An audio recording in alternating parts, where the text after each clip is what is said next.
Em 1930, durante o segundo grande conflito, surge uma nova espécie que mudaria para sempre a natureza e a forma como a humanidade vê a mesma. Essa espécie foi nomeada de Vita Carnis por conta de sua principal característica, que é o corpo composto por apenas ossos, órgãos e carne viva. Ainda não se sabe como essas criaturas surgiram, porém diversos estudos foram realizados para tentar entender sua biologia e seus hábitos, e hoje eu vou lhes apresentar as criaturas de Vita Carnis. A primeira e mais importante para a espécie é o Crow. O Crow se assemelha a uma árvore, só que vermelha e composta por carne e veias. O Crow possui diversos vasos em seu interior, e assim como as plantas realiza uma espécie de fotossíntese, além de também absorver nutrientes do solo e de matéria orgânica. Ele se adaptou aos mais variados ambientes e por conta disso pode ser encontrado em praticamente o mundo inteiro. O Crow também é muito utilizado por seres humanos como fertilizante, pois quando o Crow morre, seus restos liberam uma grande quantidade de nutrientes no solo, ajudando as plantas ao seu redor.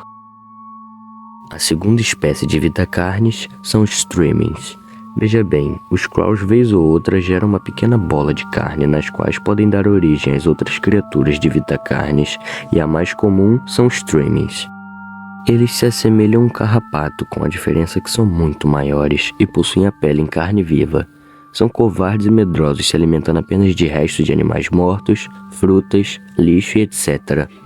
São vistos como pragas, assim como os ratos, pois os Crows geram uma grande quantidade de Streamings, o que faz com que sempre haja uma grande população desses animais, impedindo sua extinção. Além disso, algumas pessoas, que não batem muito bem da cabeça, costumam adotar Streamings e criá-los como se fossem animais de estimação. A segunda criatura que o Crow pode gerar, e a terceira da espécie Vita Carnis, são as Meat Snakes. Como o próprio nome diz, as Meat Snakes são animais que se parecem muito com cobras. Quando saem do Crow, elas possuem apenas 7 centímetros de comprimento, porém esse tamanho pode aumentar muito, dependendo da quantidade de comida que elas comem, podendo passar dos 5 metros. Em 1945, quando a Segunda Grande Guerra terminou, durante uma varredura em assentamentos subterrâneos, foi encontrada uma Meat Snake com cerca de 40 metros de comprimento. Para vocês terem uma noção, isso é maior do que uma baleia azul. Meat Snakes comem animais mortos, e quanto mais elas comem, mais elas crescem. Locais onde ocorreram catástrofes e tiveram um grande número de mortos costumam encontrar Meat Snakes maiores. Isso explica o tamanho assustador que essa Meat Snake chegou, pois ela se alimentou dos corpos que eram deixados nos campos de batalha da Segunda Guerra Mundial, e foi ficando cada vez maior. Mas, apesar desse tamanho e aparência assustador, as Meat Snakes não costumam ser agressivas e normalmente só atacam para se defender. Agora as coisas vão ficando um pouco piores, mas antes, por favor, considere se inscrever no canal. Tô voltando a fazer vídeos agora e me esforçando para trazer um conteúdo legal, então caso queira me ajudar, considere se inscrever. Obrigado. Os mímicos são criaturas bem semelhantes aos Streamings quando nascem, porém possuem um corpo mais magro e, ao contrário dos Streamings, que só comem restos e animais mortos, os mímicos gostam de caçar coisas vivas e comem somente carne, nada mais.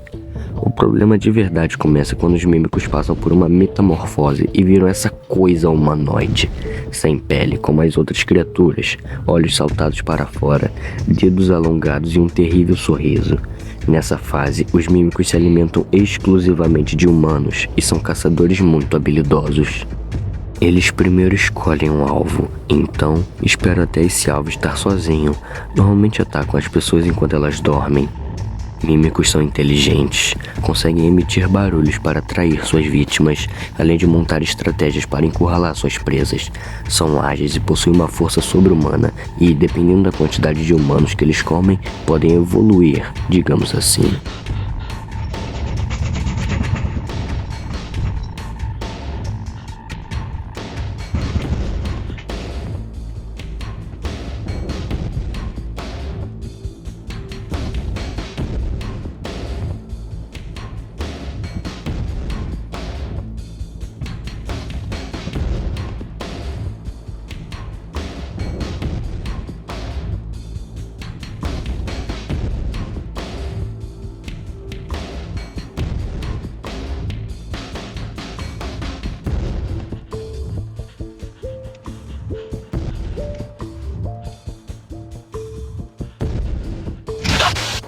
Se eles comerem uma quantidade razoável de comida, com o tempo vão ficando cada vez mais parecidos com humanos.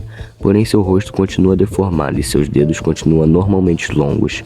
Porém, acaba sendo ainda mais difícil de identificá-los, pois eles são espertos o suficiente para usar roupas e se disfarçarem ainda melhor. A última forma que um mímico pode alcançar é o Elder Mimic, ou mímico ancião. Nessa forma, eles se tornam caçadores perfeitos, ficam com um corpo completamente escuro, com exceção de seu rosto que fica rosado. Seus braços ficam ainda maiores e sua carne ainda mais resistente. Os dentes vão para a garganta, fazendo assim com que eles triturem tudo o que comem. Às vezes um tumor pode acabar surgindo nos galhos do Crawl. Esse tumor cresce de maneira diferente e fica bem maior do que os que formam os Trims, por exemplo. Esse tumor absorve a energia do Crawl e então surge uma nova criatura conhecida como Harvester. Essa criatura cria raízes ou gavinhas que podem se estender por até 150 metros. Nessas raízes há espinhos que soltam dois tipos de veneno, um que paralisa o corpo da vítima e outro que é um anticoagulante e que faz as vítimas sangrarem até a morte. E detalhe, não existe cura para nenhum desses venenos. O Harvester não ataca necessariamente humanos, mas sim qualquer animal grande, como cervos, lobos, ursos, etc. Eles usam suas raízes para absorver o sangue do animal, gerando mais energia para o Harvester. Esses ataques demandam muita energia, por isso os Harvesters não atacam animais pequenos, fazendo com que muitos desses vivam próximos a eles. A próxima criatura se chama Host of Influence, mas é mais conhecida como apenas Host. Possui um formato humanoide, só que no lugar das pernas tem raízes. Não possuem rosto, apenas um buraco no pescoço que é por onde se alimentam. Não possuem pele, apenas tecido muscular, tendões e fibras. E assim como os mímicos, os Hosts se alimentam apenas de humanos. Mas como eles fazem isso? Estão fixados no chão? Bom, eles conseguem soltar esporos que, quando inalados por algum ser humano, causam alguns sintomas como dormência, fraqueza, movimentos lentos e perda na coordenação. Em casos mais graves, causam enxaqueca, tremedeira, fala debilitada e enjoo. Tempo depois da infecção, a vítima vai perder o controle do corpo e caminhar até o host, onde o mesmo vai matar e se alimentar dos órgãos de sua vítima. Diferente do veneno dos Harvesters, a infecção do host tem cura, e caso a vítima não consiga chegar até o host em pelo menos 36 horas, o efeito dos esporos passa. Então, apesar de também se alimentarem de humanos, podemos considerar que os hosts são bem mais fáceis de lidar. Claro, se perceberem os sintomas antes. A última criatura de Vitacarnes são os monólitos. Diferente das outras que surgiram em 1930, os monólitos apareceram pela primeira vez em 1972.